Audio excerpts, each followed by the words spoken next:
قد كفاني علم ربي من سؤالي واختياري. Alhamdulillah saya ini kerjasama sama UII sama beberapa kampus. Memang amdan itu sengaja. Kampus itu ya punya sistem yang nggak bisa mewakili sistem kiai. Kiai juga punya sistem yang nggak terwakili oleh kampus, juga sebaliknya saling melengkapi. Saya sering ketemu rektor UII, rektor kampus-kampus Islam. Mereka cerita, Gus, pendidikan pondok harusnya dimodernkan gini-gini. Saya bilang, kalau pondok modern kayak kampus itu nanti saya ketemu Allah tidak bisa jawab. Kenapa, Gus? Saya beri contoh gini. Kalau misalnya perempuan perawan lah atau apa saja, namanya perempuan, mau tanya tentang menstruasi atau haid. Kalau semuanya sistem kampus, dia harus kuliah dulu. Registrasi dulu, kuliah dulu, bayar dulu. Dan dapat jawabannya nunggu mata kuliah pas itu. Bandingkan kalau sistem pondok, saya tuh sering ke pasar sama anak saya dicegat sama ibu-ibu. Gus, anak saya ngalami gini-gini, keluar darah terus menerus, nggak 6 hari tapi 1 bulan penuh. Itu hukumnya apa, Gus ya? Nanti saya mau sowan ke jenengan. Nggak usah sowan, di sini aja. Ya sudah. Sebelum mengeluarkan darah yang rutin seperti itu biasanya haidnya berapa hari? 6 hari, ya sudah ikut yang 6 hari, yang lainnya istikhadah. Ngoten tok, Gus. Ya udah ya. Begitu terus di masalah udhiyah. Ya coba kalau semuanya pakai sistem kampus, daftar dulu, bayar dulu. Jadi ini nggak ada jawabannya, nunggu mata kuliah itu. Baru dapat jawaban. Itu biasa nggak sholat bertahun-tahun karena belum ada jawaban tentang itu.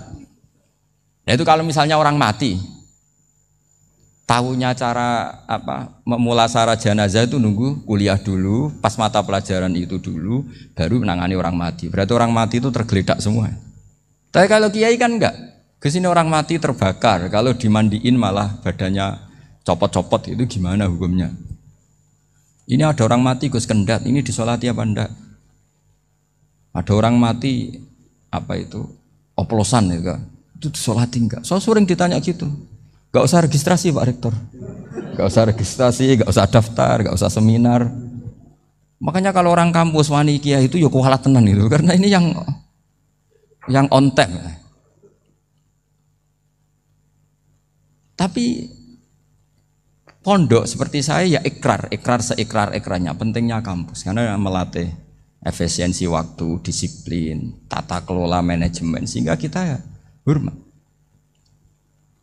Tapi tadi kita harus saling melengkapi, sehingga saya tunjukkan ke publik bahwa saya hormat sekali sama polisi, sama tentara. Coba kita bisa apa ngadepi bandar narkoba kalau enggak polisi? Bisa apa coba menjaga NKRI kalau enggak tentara? Begitu juga, ya sudahlah kita memang fa inna yadallahi ma'al jamaah, kita berkah itu kalau bersama-sama, enggak bisa kita sendiri. Nah lalu orang kayak saya itu ya beberapa kali sebetulnya saya itu ditawanin jadi doktor honoris causa apa. Kekhawatiran saya satu Pak Bejo, takut pas gak punya uang. Itu dokter gak ada duit kan gak pantas gitu. Jadi repot gitu, daripada beban lah sudah lah, gak usah dokter. Jadi kalau gak punya uang ya pantas, terus kalau ngebis ya pantas. Suatu saat kalau mati gak ada yang hadir ya pantas, enggak dokter gitu. Kalau sudah dokter kok masuk neraka, kayaknya apalagi rektor kampus Islam kok masuk neraka itu kan kok kayak agak pas itu. Misalnya rektor Unisiola ditanya mungkar nakir, nggak bisa kan kayak gimana gitu.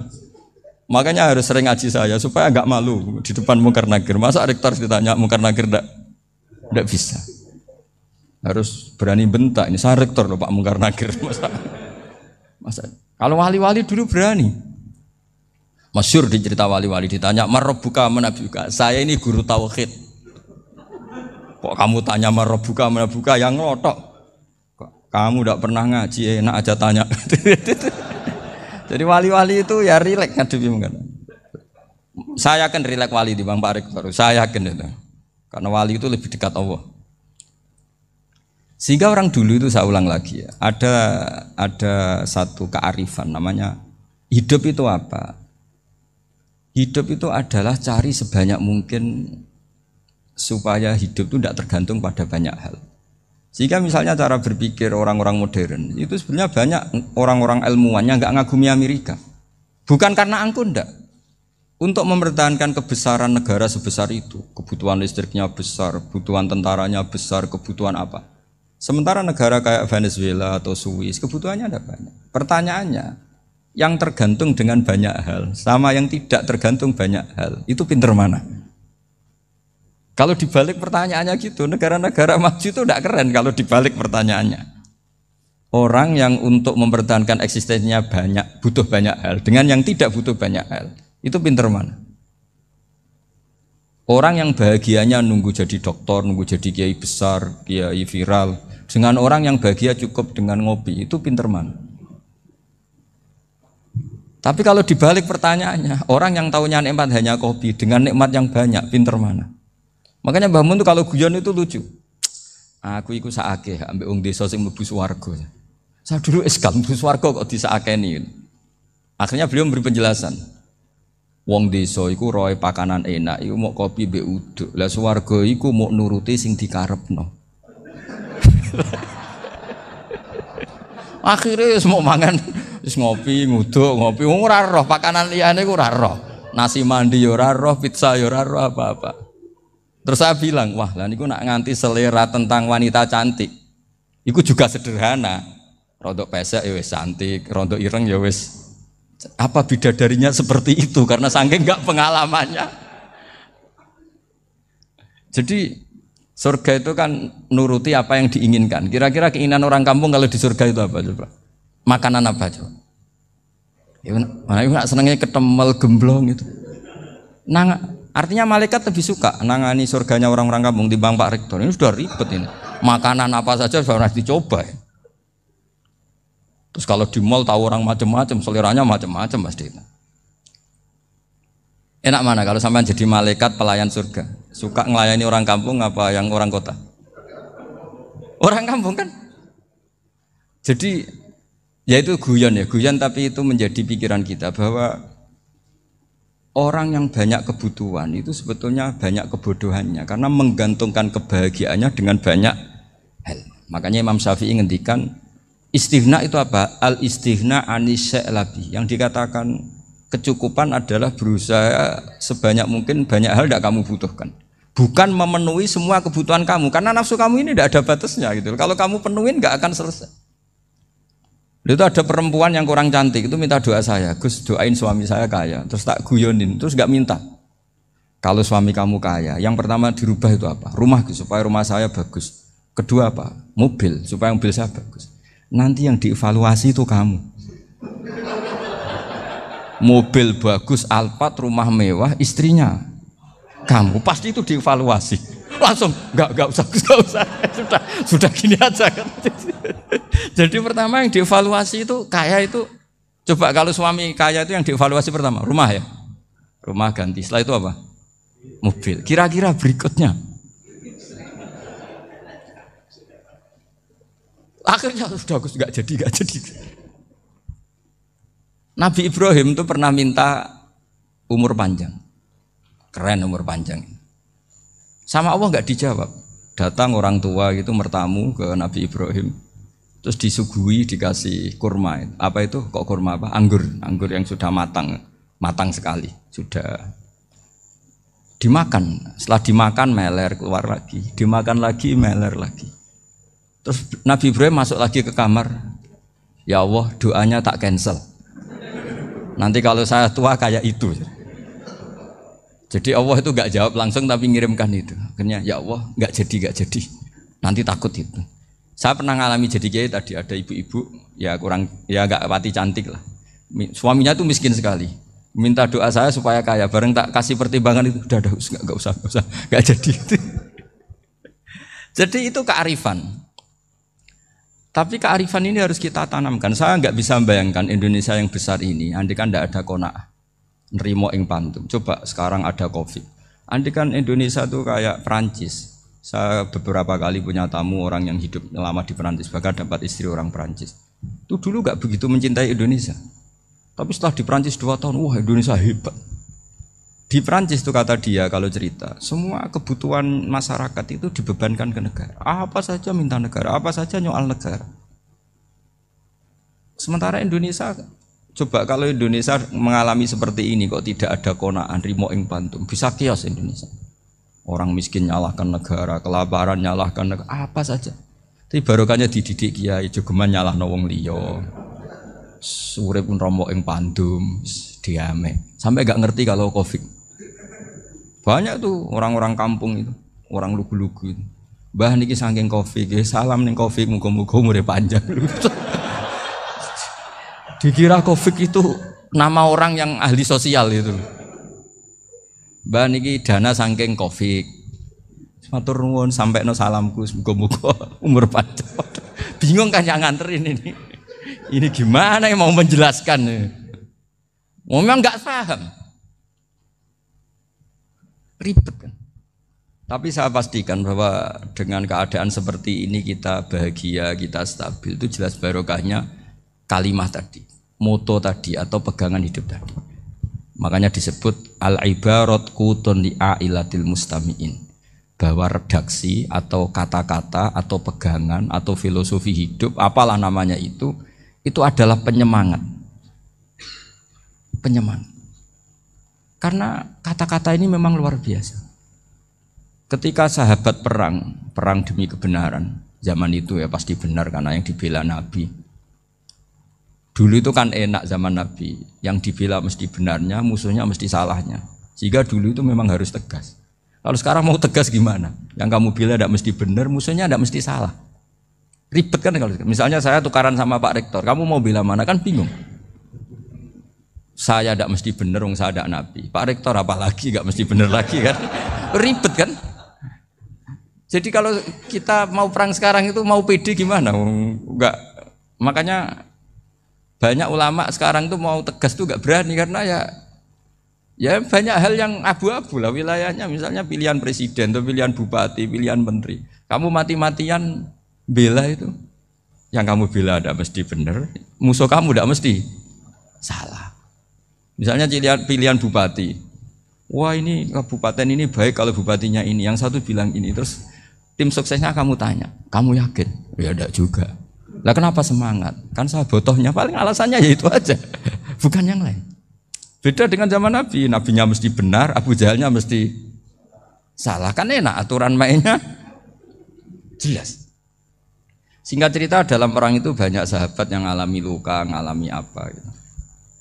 Kemudian curhat ke Nabi, ya Nabi gara-gara derekkan jenengan, ngikuti jenengan saya harus ngalami seperti ini, seperti ini. Ngiranya orang itu diapresiasi sama Allah keluarnya itu. Ternyata sama Allah gak diapresiasi. Malah diturunkan ayat intakunu ta'lamuna fa innahum ya'lamuna kama ta'lamun wa tarjuna minallah ma'ala yarjun. Kalau kamu sakit karena perang, orang-orang kafir itu ya sakit, itu saja berani padahal demi kekafiran.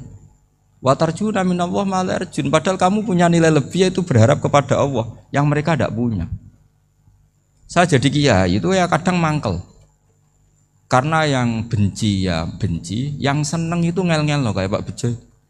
Jadi semuanya ribet. Lah iya, yang benci ya ganggu, yang seneng ya ganggu, tambah nemen. Seribet. Tapi kalau sudah ingat bandar narkoba, mereka berhadapan dengan polisi, kadang ditembak karena kesalahannya terlalu fatal. Antar persaingan mereka juga bisa tembak-tembakan karena merebut pasar narkoba. Itu saja mereka berani. Kok kita yang jadi kiai kadang dicium tangannya, dihormati gak berani, hanya takut apa ya, musibah-musibah kecil lah, atau problem-problem kecil.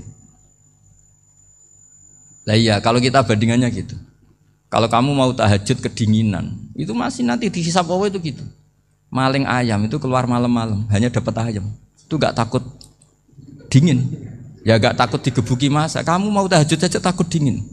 Makanya nanti hisabnya orang soleh itu nanti dijajarkan orang dolim. Terus diperbandingkan. Wah itu habis kamu kalau itu. Jadi misalnya Unisola mau rapat, tapi ini malam, kalau malam dingin nanti sama masuk angin.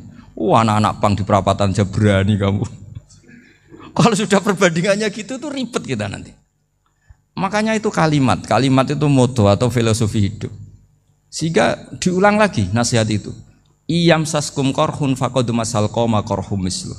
Kalau kamu kena luka, orang-orang yang enggak benar juga akan kena luka. Itu aja berani demi ketidakbenaran. Masa kamu demi kebenaran enggak berani? Akhirnya orang itu, ya itu kalimat, itu heroik. Makanya kita ini penting ya, makanya tadi himne Unisula dimulai kalimat thayyibah. Karena kalimat ini yang menjaga kita kalimat ini.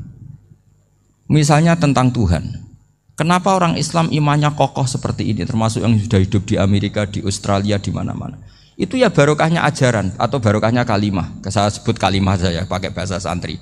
Karena la ilaha illallah itu dalam tradisi santri disebut kalimatu haqqin alaiha nahya wa alaiha namut wa alaiha nub'ats. Ada yang riwayat wa biha nub'ats insyaallah taala minal aminin.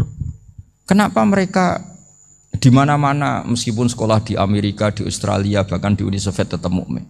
Itu barokahnya ajaran yang benar. Allah itu siapa? Tuhan. Tuhan itu sifat dasarnya apa? Awal. Dia harus wujud awal sebelum makhluk yang lain. Sehingga ketika ada negara yang maju, yang tertib, manajemennya tertib, masyarakatnya makmur, tapi punya Tuhan yang tidak seperti itu, tidak awal, itu sudah gak nyaman. Karena ndaklah keren Tuhan saya, karena Tuhan saya itu al-awwal, zat yang pertama. Tuhan saya keren lah, zat yang gak mati. Tuhan yang gak mati, yang gak pernah mengalami kematian. Sehingga tontonan atau yang dilihat kenikmatan-kenikmatan yang lain ini tidak mengubah dia pendirian tentang Tuhan. Karena mantapnya satu kalimat tadi bahwa Tuhan itu ya harus satu, harus awal, harus tidak mati, tidak rusak, tidak mengalami apa-apa yang membahayakan. Sehingga ketika ditawarin Tuhan yang lain meskipun menjanjikan secara finansial atau kemakmuran, mereka gak tertarik. Itu coba, itu barokahnya makmur apa barokahnya ajaran? Barokahnya ajaran. Sering negara Islam itu kalah makmur dengan mereka, tapi barokahnya ajaran ini tetap apa? Tetap Islam. Makanya Nabi Ibrahim, Nabi yang sukses bikin wa ja'alaha kalimatam baqiyatan fi aqibi. Sehingga kita ini bekti sama orang tua misalnya, itu ya karena ajaran. Suwargamu itu karek wong tuamu. Nak wong tuamu ridho, Allah ridho. Nak ora ridho, Allah ora ridho. Ridho wa fi ridhol walidain wa sakhatu wa sukhtu wa fi sakhatil. Sehingga ketika ada orang tua yang agak brengsek gitu, anak-anak tetap hormat. Punya orang tua yang miskin, yang sudah miskin, tukang tombok nomor, banyak kan di kampung gitu. Ya tetap hormat. Coba kalau dari awal kita ngajari orang tua kamu hormati ya, kalau baik, kalau tidak usah. Bisa geger Indonesia. Tapi barokahnya ajaran-ajaran itu Indonesia tertib karena ada ajaran. Nah ini di sini pesantren dan Unisula semua harus berkontribusi membuat ajaran yang benar itu adalah ciri utama Islam. Sehingga Islam ini dimulai dengan ajaran kalimatu haqqin alaiha nahya wa alaiha namut. Sehingga kita tenang seperti ini. Saya ini termasuk kiai yang tenang. Meskipun kata orang banyak saya ini kiai besar, tapi termasuk kiai yang paling tenang. Termasuk yang paling tenang. Karena saya ini pakai mazhab orang-orang hebat. Saya berkali-kali cerita, orang kayak Imam Syafi'i itu orang yang luar biasa. Saya berkali-kali cerita, orang yang tadi nyium tangan kamu ya Imam Syafi'i, di belakang tuh ngerasani kamu, menghujat kamu. Jawabannya enak saja. Berarti saya alhamdulillah orang yang wibawa. Buktinya di depan saya nggak berani. Jadi enteng saja. Diceritain sebagian kampung, sebagian separuh dari warga kamu itu gak suka kamu. Ya bagus lah gak suka saya, gak akan utang duit saya. Di mana-mana orang utang itu karena teman dekat. Kalau gak seneng pasti minimal gak utang, gak pinjem mobil, gak pinjem apa. Berkah mana yang seneng sama yang gede. Jadi dianggap enteng saja. Semua yang dialamin dianggap enteng saja. Misalnya punya istri pemarah, ya baguslah marahin suami. Kalau marahin tonggo malah ribet. Jadi kamu harus terima kasih kalau dimarahin istri. Baguslah marahin saya mah, kalau marahin tonggo ribet. Jadi enteng saja.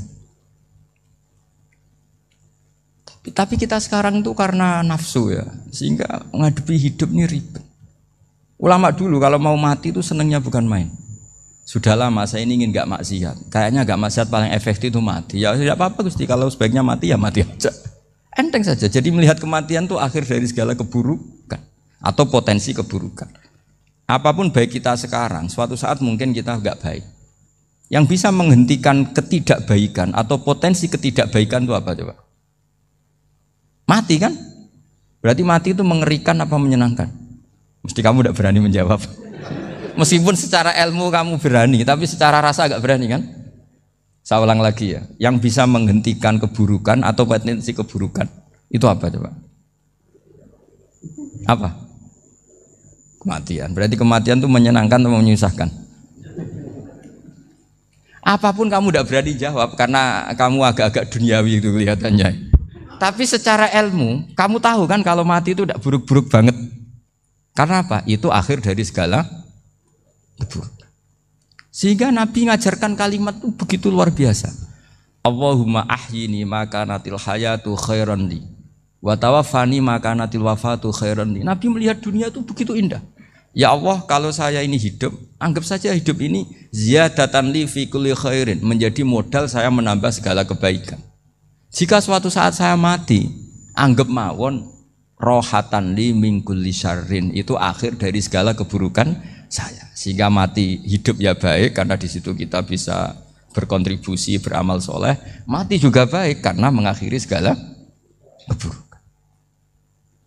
Nabi nate ngendikan lagi, ajaban li amril mukmini inna amrahu kullahu khair. Orang mukmin itu mengagumkan, semuanya baik. In asobathu na'ma syakara fakana khairan lah. Kalau baru dapat nikmat, dia syukur, maka itu baik. Wa in asobatu dharra sabara. Kalau dapat masalah mereka sabar, itu juga baik. Sehingga orang mukmin dua sisinya pasti baik. Itu juga kalimat, maksudnya moto atau pegangan hidup. Nah berikut ini saya beri contoh, ini kenangan saya, ini contoh terakhir. Masalah jadi orang terkenal maupun tidak. Di sini dicontohkan Imam Ghazali di halaman 367 di kitab saya 367, juznya 3 di kitab Ihya Ulumuddin. Di sini beliau cerita betapa untuk menjaga ikhlas sebaiknya orang itu tidak terkenal, tidak syuhrah, tidak terkenal. Oke, itu kita sepakat ya, karena kalau terkenal mungkin orang dipaksa publik dengan tanda kutip untuk selalu berbuat baik, tapi karena jaim lah, jaga image atau apa. Tapi ketika dibalik pertanyaannya, kamu rela yang terkenal itu orang nggak benar, sementara yang orang benar itu nggak terkenal. Lalu masyarakat taunya yang tidak benar. Kalau pertanyaannya dibalik gitu, orang baik wajib terkenal enggak? Kalau pertanyaannya dibalik seperti itu. Dokter yang benar tidak terkenal, yang malpraktek terkenal. Kamu ingin kondisi seperti itu? Gak ingin kan? Kampus yang bagus gak terkenal, kampus yang bagus gak terkenal, yang gak bagus. Nah, artinya apa? Gara-gara olah kata, olah pikiran, ini logika jadi rubah. Lagi-lagi apa? Jawaban itu ada di kata-kata sebetulnya. Makanya bab-bab seperti ini tidak usahlah kita berdebat, berpolemik. Sebaiknya orang itu humul, menutup diri, apa sebaiknya orang terkenal, itu nggak perlu seperti itu. Sudah terserah Tuhan saja. Makanya saya mulai dulu ngaji sampai sekarang itu ya tidak punya punya ikon tertentu atau punya website tertentu, enggak. Sudah terserah pangeran. Sudah. Saya juga tidak sok suci materialistik atau enggak, ya tidak mikir saya. Bukan apa-apa ya, karena saya ini kiai, jadi biasa urusannya sama Allah, tidak sama makhluk. Jadi pusing kalau sama sarah-sarahnya makhluk itu pusing. Meskipun rektor kalau nasihati saya pasti tidak saya terima, itu tetap makhluk, itu sudah ada ngefek kalau saya itu sudah ada itu. Bukan karena saya sombong, ya memang makhluk betul gitu, bukan. Cuma nasibnya bejo aja, tapi makhluk tetap makhluk. Saya beri contoh ya. Ini makalah yang ditulis Imam Ghazali. Ya. I'lam aslahaka Allah anna aslal jah wa intisarus sayyid atau sayyidi wal istihar wa huwa mazmum itu. Balil mahmudu al khumulu illa man saharahu wa ta'ala linasri dini min ghairi takallufi talabi syuhrati minhu. Jadi kalau kamu ingin ibadah kamu selamat, ya kamu jangan terkenal. Tapi resikonya adalah kalau kebaikan itu tidak terkenal, maka enggak dikenali. Kalau enggak dikenali berarti masyarakat hanya punya percontohan yang tidak baik, karena yang baik tidak terkenal. Jadi itulah ulama-ulama dulu. Jadi apa-apa itu dibanding-bandingkan. Kemudian nanti kelihatan, jawabannya itu kelihatan. Jadi ulama dulu itu biasa ngarang misalnya afatun nikah, sisi negatifnya nikah. Harus ngurmat istri, harus macam-macam, kalau terlantar itu ya dosa. Seperti tadi Pak Marsudi cerita Kalau orang ngapalkan Quran itu takut lupa. Kalau lupa itu jadi dosa. Pertanyaannya, kalau semua orang takut lupa, takut dosa, semua orang nggak hafal Quran karena potongan-potongan lupa. Cara berpikir tidak seperti itu. Kalau berpikir ya namanya hafalan ya inginnya hafal, kan nggak ingin lupa. Lah nanti kalau takdirnya lupa karena hal-hal yang dimaklumi oleh syariat itu nggak yang termasuk dosa. Yang dosa itu lupa liwiri udhrin syar'iyyin, lupa yang tidak ada sebab yang apa? Syar'i. Tapi lupa bawaan EQ-nya tidak bagus. Lupa bawaan sering dibentak.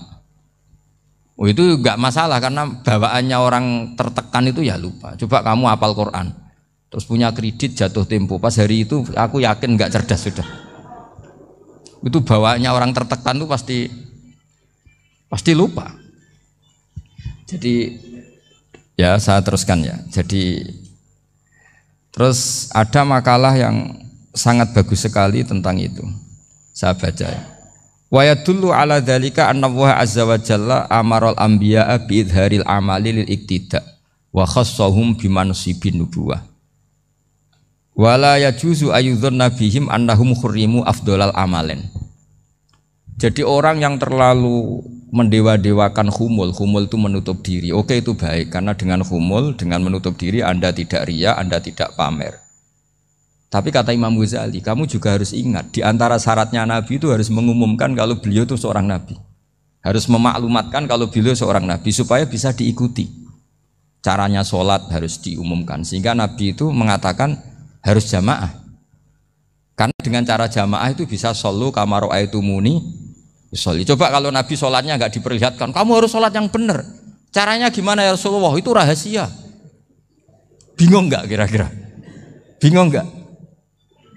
Ya misalnya amal rahasia selalu lebih baik. Terus ada pertanyaan, Nabi ngendikan kamu sholat yang benar. Caranya gimana Nabi? Ya itu rahasia. Terus gimana coba? Tapi Nabi ngendikan apa? Shollu kama ra'aitumuni usolli. Ya sudah kamu sholat, niru saya sholat. Berarti Nabi sholatnya diperlihatkan apa disembunyikan? Diperlihatkan. Jadi begitu juga saya berkali-kali bilang, orang tahu kalau itu bidan ya berdasar tulisan itu bidan. Tahu kalau itu dokter gigi ya itu dokter gigi.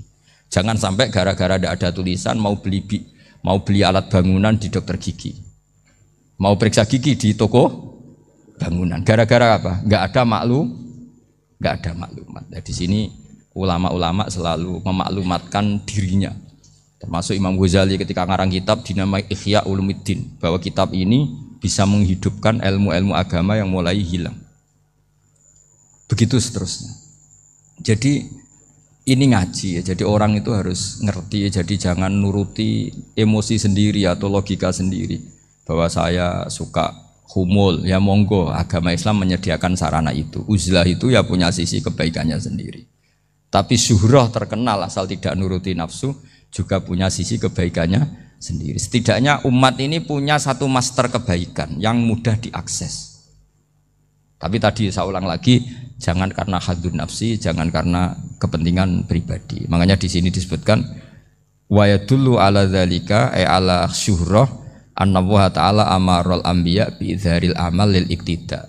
Allah selalu memerintahkan para nabi kalau ngamal kebaikan ya harus dimunculkan supaya bisa ditiru. Yaitu tadi kita tidak bisa bayangkan kan kalau misalnya Nabi menyuruh kamu harus sholat yang benar, kemudian sholatnya Nabi sembunyi. Kalau ditanya, Nabi saya niru siapa? Wah itu rahasia, kamu nggak boleh lihat sholat saya takut tidak ikhlas. Ribet kan? Sehingga jamaah itu statusnya tetap harus. Nah bedanya harus ini ulama berpendapat harus yang apa? Fardu kifayah. Tapi fardu itu maknanya harus. Tapi bukan berarti kalau nggak jamaah sholatnya nggak sah, nggak. Tapi statusnya jamaah tetap apa? Harus. Nah barokahnya harus ini orang yang baru sholat, sholatnya langsung benar karena ada yang diikutin. Coba kalau mantan dukun baru sholat terus sholat sendiri, itu mesti mirip mantra. Karena dia tidak ada master percontohannya. Tapi barokahnya ada master, orang paling bodoh pun kalau sholat ya benar, karena standar ada komandonya, ada imamnya. Sehingga Imam Ahmad malah berpikir keras, syarat sahnya sholat itu harus jamaah. Cara pikirannya Imam Ahmad keras sekali beliau. Sehingga kalau orang sholat sendiri kok ada orang lain yang maunya berjamaah harus bayar, orang itu harus bayar demi sahnya sholat. Itu madzhabnya Imam Ahmad. Tapi kalau madzhab Syafi'i hanya mengatakan itu fardu kifayah, yang kalau satu komunitas nggak mau melakukan semuanya apa? Bisa. Ya jadi ini sebelum sesi ringan tanya jawab, hanya 2 saja tanyanya, nggak boleh banyak-banyak, nanti nggak pulang-pulang saya. Jadi tak baca lagi biar dapat berkahnya Imam Ghazali. Wa qala qaumun asirru afdalu minal alaniyati. Terus kata sebagian ulama al alaniyah itu afdal minas sirri. Terus diperbandingkan baik yang mana amal dipertontonkan sama anda. Terus kata Imam Ghazali, kalau orang itu bisa jaga tidak riya, maka sebaiknya dipertontonkan karena kebaikan harus yang muncul, bukan yang tidak baik yang muncul. Makanya ketika Unisula memaklumatkan diri sebagai ingin jadi generasi khaira ummah, itu kalau diterjemah itu kan wow, khaira ummah, umat terbaik. Itu kan kayak agak angkuh. Tapi nggak apa-apa, itu nggak apa-apa. Masa kita kampanye Unisula siap degradasi moral, kan ya lucu kan. Masa jualan gitu kan ya lucu. Ya sudah, kita memang ingin mengkhidmati ummah, berbakti dengan umat, membantu supaya jadi generasi khairan apa? Tidak apa-apa, dimaklumatkan supaya dengan itu umat punya sarana. Oh kalau ingin jadi khairan ummah, kuliah di sini. Jangan lalu enggak gitu. Ya sama kita dokter, maklumatkan saja dokter gigi, dokter kandungan, dokter bedah. Sehingga orang kalau mau bedah ya jangan ke dokter kandungan. Jadi barokahnya maklumat ya. Jadi saya mohon sekali ini, saya sendiri sebetulnya orang yang enggak siap terkenal sebetulnya, tapi ya sudah terserah Allah saja. Kalau itu cara Allah menyebar kebaikan, ya monggo. Pokoknya kita tawakal saja sama Allah Subhanahu wa Ta'ala. Saya kira demikian. Assalamualaikum warahmatullahi wabarakatuh.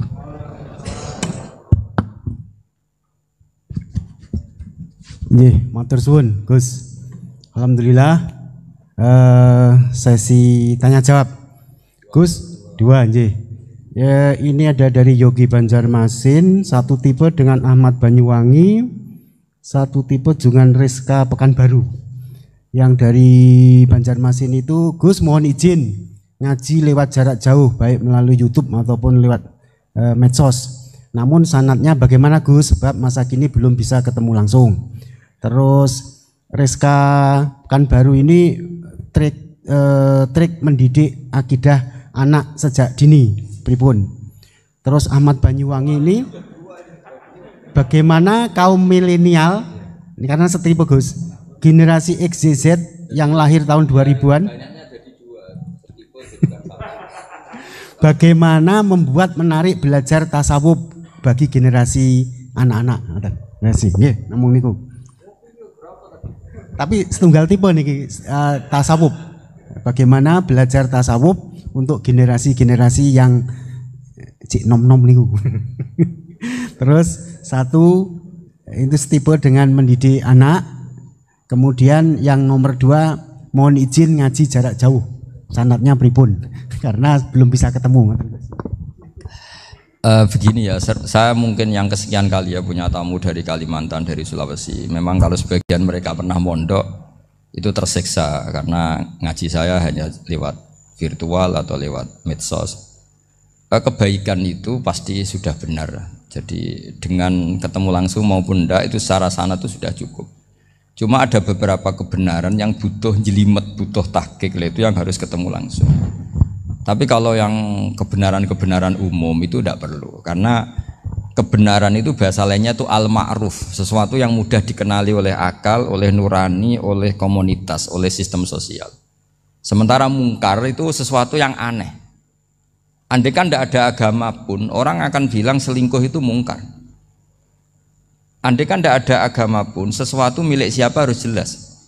Sehingga diaturlah ini istrinya ini istrinya ini barangnya ini. Yang paling berhak make apa ya yang punya kan. Makanya nikah itu disebut ma'ruf. Yang boleh make ya yang punya. Misalnya yang boleh make mobil itu ya yang punya atau yang dapat izin. Itu disebut ma'ruf. Lalu yang nggak punya kok make, itu namanya mungkar. Ya aneh, nggak punya kok make tanpa izin.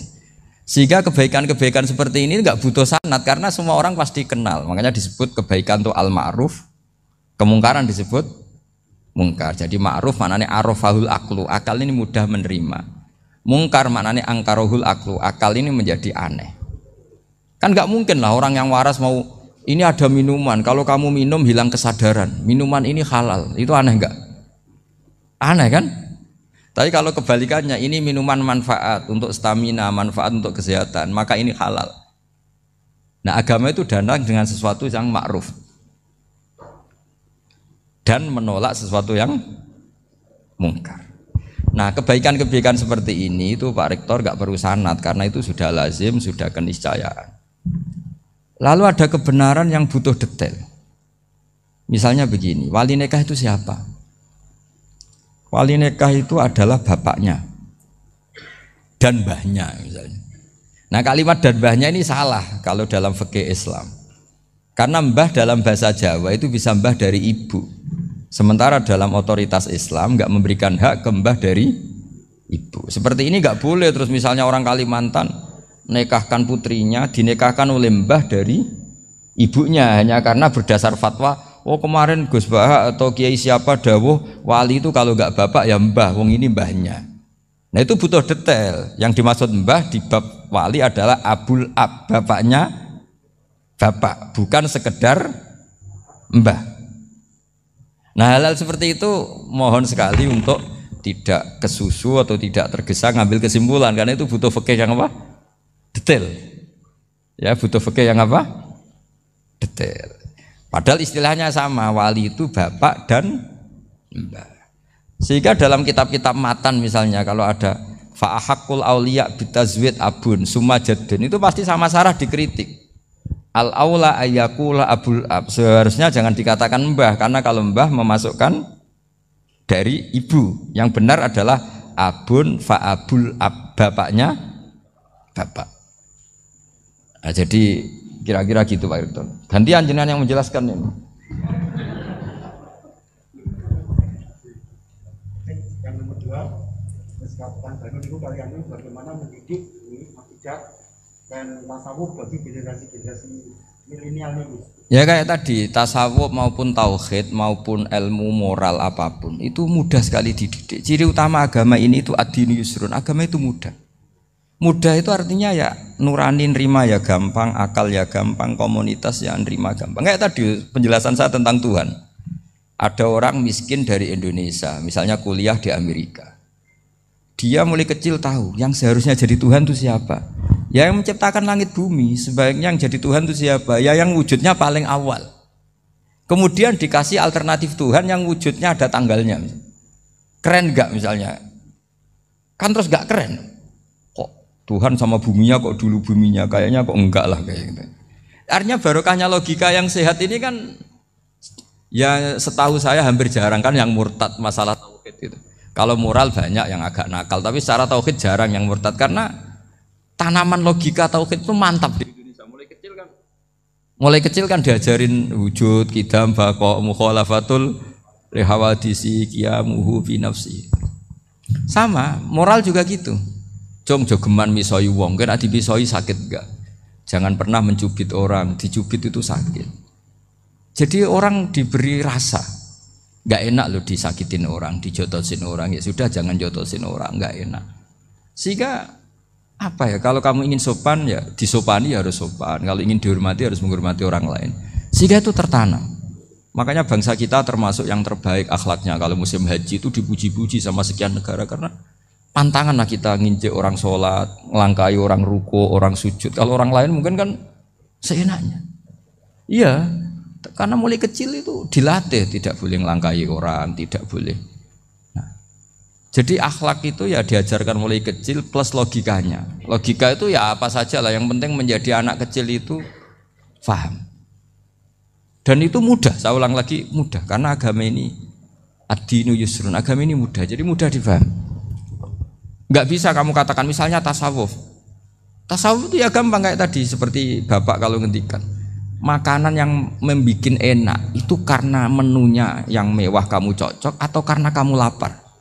Lama-lama orang kan berpikir ya setiap puasa itu kok tempe enak, tahu enak, tapi kalau sudah buka, sudah kenyang apa saja semuanya menjadi tidak enak. Padahal kualitas menunya masih enak, tapi gara-gara kenyang menjadi tidak enak. Berarti penyebab enak itu lapar apa menu? Lapar. Jadi apa ya, kearifan ini loh yang menjadikan luar biasa. Makanya tadi ada kalimat yang benar, wa ja'alaha kalimatam baqiyatan fi aqibih. Jadi Ibrahim adalah nabi yang sukses menanamkan filosofi kebenaran ke anak cucunya. Dah, yang terakhir. Dah. Ini Siti Mutmainah dari Undip. Iya. Maunya bergabung tapi karena terbatas, mohon izin Gus mengingat mati kebaikannya nopo untuk keluarga maupun pemimpin. Oh, ya bagus lah kalau itu. Kalau di kitab-kitab yang saya baca, ingat mati itu tidak selalu baik, juga tidak selalu buruk. Malah kalau menurut Sayyid Abdul Al-Haddad, khusus yang para pelajar yang mencari ilmu itu nggak baik ibadahnya ingat mati, karena dia harus dinamis, harus mobil. Kalau ingat mati kan terus lemes. Tapi kalau untuk pejabat harus ingat mati, kalau enggak korupsi terus itu. Harus ingat mati. Jadi kalau manfaat bagi keluarga begini ya, saya merasakan. Ini tanya anak saya itu baru tamat aliyah kemarin. Yang satu barusan mondok sarang baru 2 bulan atau 1 bulan. Itu saya kalau bilang ke anak-anak gini, kamu ketemu saya itu harus spesial. Bisa saja bapak besok itu meninggal. Jadi semua hari itu spesial. Karena jangan-jangan ini kenangan terakhir. Nabi itu kalau ngajari orang supaya sholat khusyuk, sholli ka'annaha sholatu muwaddi'in. Kamu sholat seakan-akan itu sholat terakhir kamu. Oh itu mesti serius. Kamu ketemu istri seakan-akan terakhir pertemuan, kayak mau pergi ke New Zealand atau ke Amerika aja, malam itu spesial karena besok istri saya pergi. Bayangkan kalau itu terakhir mau mati, sampai ngamuk serasido lah kan gitu. Jadi hikmah ingat mati itu makanya Nabi diantara riwayat ya, meskipun riwayat ini diperdebatkan, tapi jelas ini satu petua yang baik. Wa'mal li akhiratika ka'annaka tamutuhud, dan kamu beramal untuk akhiratmu seakan-akan besok itu mati. Maka sholat kita akan spesial, hidup kita akan spesial karena kenangan kita terbaik ya sekarang, besok sudah mati. Sehingga anak-anak saya itu sama saya itu senang sekali. Saya juga sama anak-anak senang. Karena kesempatan ini tidak selalu ada. Jadi, tapi ada kalimat untuknya wa'mal lidunyaka i'mal lidunyaka ka'annaka ta'isu abadan. Untuk duniawi kamu seakan-akan hidup selamanya. Itu maksudnya itu rileks saja. Misalnya hari ini urusan nggak selesai, besok masih ada hidup. Nggak selesai, besok masih hidup, sehingga rileks. Tapi kalau urusan akhirat harus selesai sekarang karena besok sudah mati. Jadi ingat mati itu positifnya ya tadi, semuanya akan indah. Coba orang yang mau meninggalkan Indonesia, misalnya nyuwun sewu LSM yang biasa demo atau mahasiswa yang biasa demo, terus tawarin besok kamu kuliah di Rusia. Itu warung apa saja kenangannya baik semua karena mau meninggalkan Indonesia. Tapi kalau tahu gak ninggalkan Indonesia, demo terus. Orang-orang sering demo, tawarin ke luar negeri, kira-kira mau nggak? Pasti lebih suka apa? Indonesia.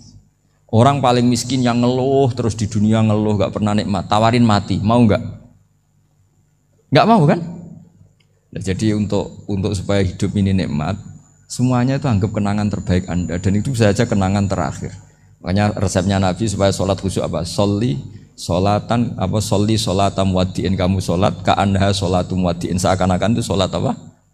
Terakhir. Sehingga terus kita nyaman, kita apa, dan kita nganggap ini sholat yang terakhir. Nanti ternyata masih lagi, ya sudah itu sholat yang terakhir lagi, sehingga semuanya apa? Spesial. Ya gitu Pak Rektor. Matur suwun. Terima kasih Gus. Ini pertanyaannya total ada 135, tapi saya himbau kepada para penanya, ini misalnya ya ada pertanyaan bagaimana kami ini berada di organisasi yang fasilitas materinya itu kecil. Jenengan tidak usah bertanya di saat ini, nanti ikuti YouTube, itu ada edisi beliau yang terakhir, ada tema ceramah beliau itu sudah menjawab ini, nanti ikuti di YouTube, bisa menjawab pertanyaan jenengan, itu ada. Itu sudah ada materinya. Jadi 135 penanya ini mohon dicari search di Google, jawabannya sudah ada di situ semua. Oke. Ya, terakhir ini bagaimana kalau kami materinya sedikit, apakah kami harus ngalah? Ini edisi 3 hari yang lalu Gus Bahak sudah mengeluarkan itu. Nah, gitu. Nggih, saya kira demikian nggih. Yang offline sampun ridho? Sampun nggih. Nggih Gus, ngaten saya soalnya paling takut kalau nanti dimarahi beliau. Demikian apa yang bisa kita sajikan kepada para pemirsa baik online maupun offline. Saya selaku moderator yang mendampingi beliau Gus Baha, mohon maaf apa ada kekeliruan dan hanya ini yang bisa kami sampaikan. Mohon maaf dan selamat mengikuti YouTube beliau yang sangat berseri dan beragenarkan dan sangat mencerahkan. Wassalamualaikum warahmatullahi wabarakatuh.